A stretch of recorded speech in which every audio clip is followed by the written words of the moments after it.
대한민국 역사상 최고의 투수는 누구일까요? 여기에 대한 대답은 기준을 어디에 두느냐에 따라서 달라지게 될 것입니다. 하지만 지난 시즌을 기준으로 한 가지 확실해진 점도 있습니다. 지난해 류현진은 14승 5패, 182.2이닝, 평균자책점 2.32로 메이저리그 전체 평균자책점 1위를 기록했습니다. 내셔널리그 싸이영상 투표에서는 2위에 올랐죠. 그러면서 류현진은 한국 메이저리그 투수 역사상 최고액인 4년 8천만 달러를 받고 토론토 블루제이스로 이적했습니다. 이제 류현진은 누구도 부정할 수 없는 한국 야구 역사상 최고의 투수 가운데 한 명이 됐습니다. 이현우의 MLBTV는 채널 개설 1주년을 맞아 류현진 특집 다큐멘터리를 시작합니다. 그 첫 번째 영상에서는 프로 진출 전 잘 안 알려진 류현진 선수의 일화를 한번 정리해 봤습니다.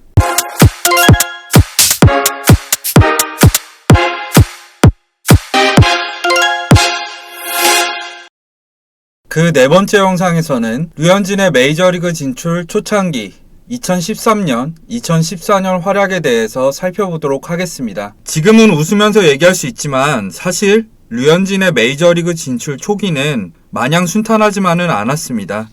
2013년 2월 14일 스프링 캠프가 시작됐을 때 류현진은 1.6km 달리기에서 12분 만에 들어와서 겨우 꼴찌를 면했습니다.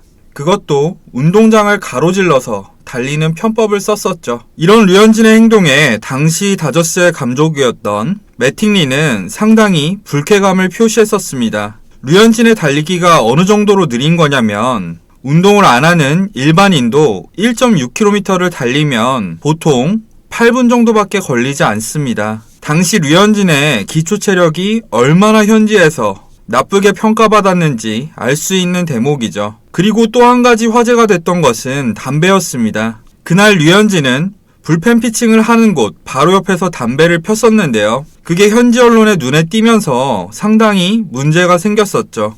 담배를 피는 것 자체는 사실 그럴 수도 있지만 운동선수이고 체력 문제랑 결부되면서 현지에서도 작은 논란이 됐었습니다.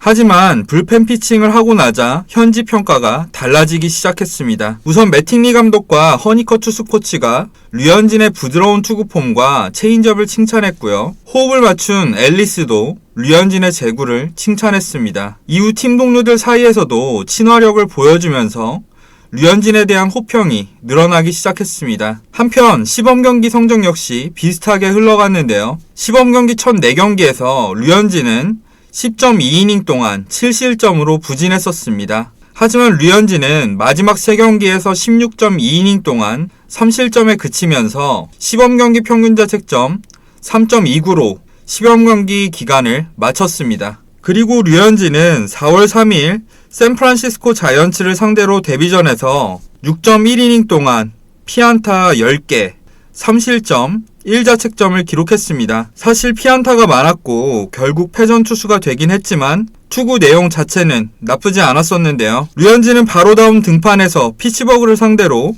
6.1이닝 동안 3피안타, 2실점으로 승리 투수가 되면서 메이저리그 첫 승을 거뒀고요.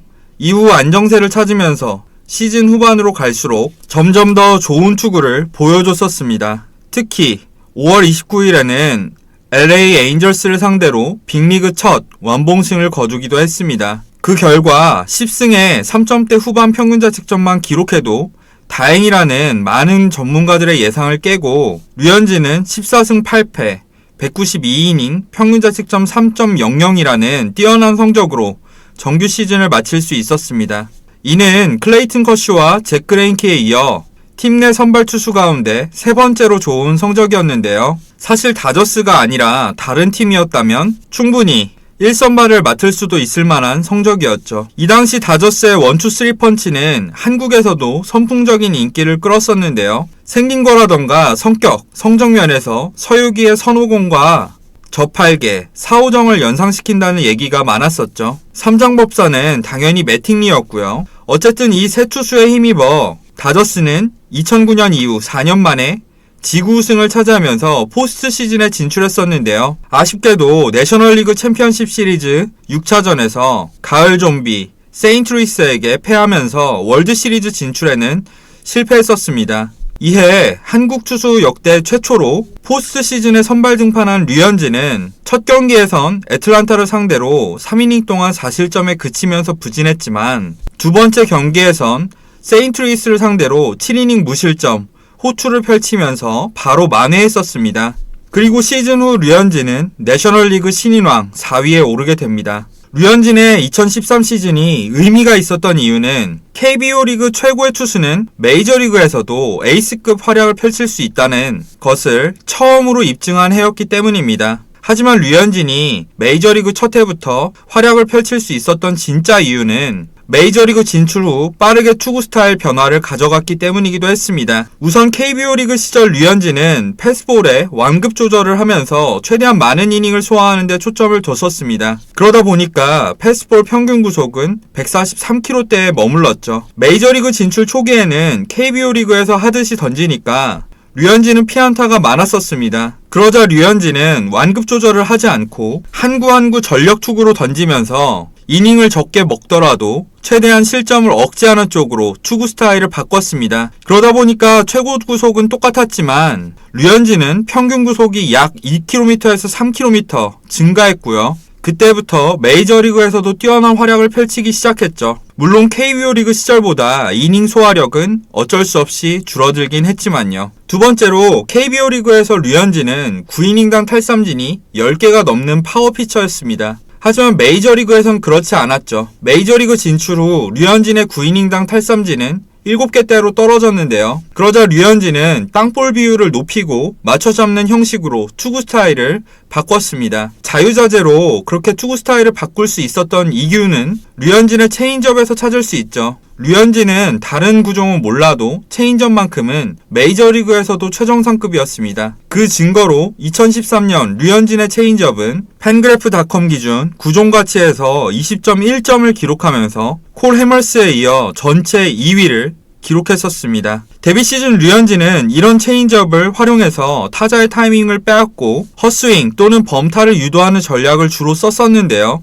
반면 패스볼과 체인지업을 뒷받침해줄 세 번째 구종, 즉 브레이킹볼이 부족하다는 점이 단점으로 지적됐었습니다. 그리고 이런 지적들은 결국 2014년 류현진의 고속 슬라이더 장착으로 이어지게 됩니다. 2014년 류현진은 2013년보다 좋은 성적을 목표로 좀 더 일찍 몸을 만들기 시작했습니다. 그리고 이전에보다 입지를 다진 상태에서 처음부터 좋은 출발을 보였었는데요. 그런데 4월 28일 갑자기 5이닝 동안 6실점으로 부진한 투구를 펼친 류현진은 어깨 통증으로 부상자 명단에 오르게 됩니다. 하지만 5월 22일 돌아와서는 언제 그랬냐는 듯 다시 호투를 펼치기 시작했습니다. 그리고 14승 7패, 152이닝, 평균 자책점 3.38이란 준수한 성적으로 시즌을 마쳤습니다. 한편 포스트 시즌에서도 세인트루이스 카디널스 상대로 6이닝 동안 1실점, 호투를 펼쳤었죠. 부상자 명단에 오래 올라있으면서 2013년보다 투구 이닝이 40이닝 줄어들었고 평균 자책점이 다소 높아지긴 했지만 2014년 류현진은 9이닝당 탈삼진, 9이닝당 볼넷, 9이닝당 피홈런 등 세부 조정 지표에선 오히려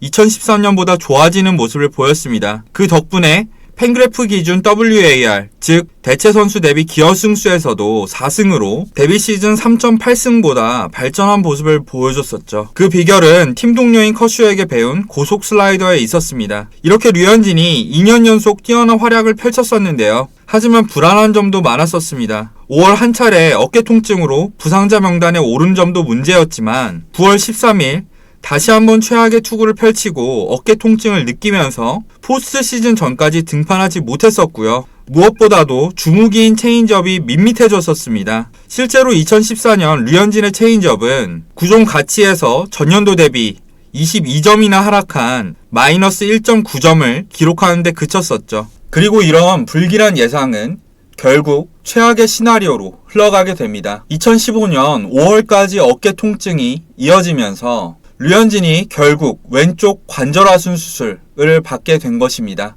당시 어깨 관절하순 수술은 수술 후 재기 확률이 16%에 불과한 투수에겐 정말 치명적인 부상이었죠. 말 그대로 류현진은 투수로서 최대 위기를 맞이하게 된 것입니다. 이 이야기에 대해선 다음 시간에 더 자세히 다뤄보도록 하겠습니다. 이번 영상은 여기까지입니다. 재밌게 시청하신 분들은 좋아요와 구독, 댓글까지 부탁드리겠고요. 저는 다음 시간에 더 유익한 영상으로 찾아뵙도록 하겠습니다. 그럼 지금까지 시청해주신 많은 분들 모두 감사합니다.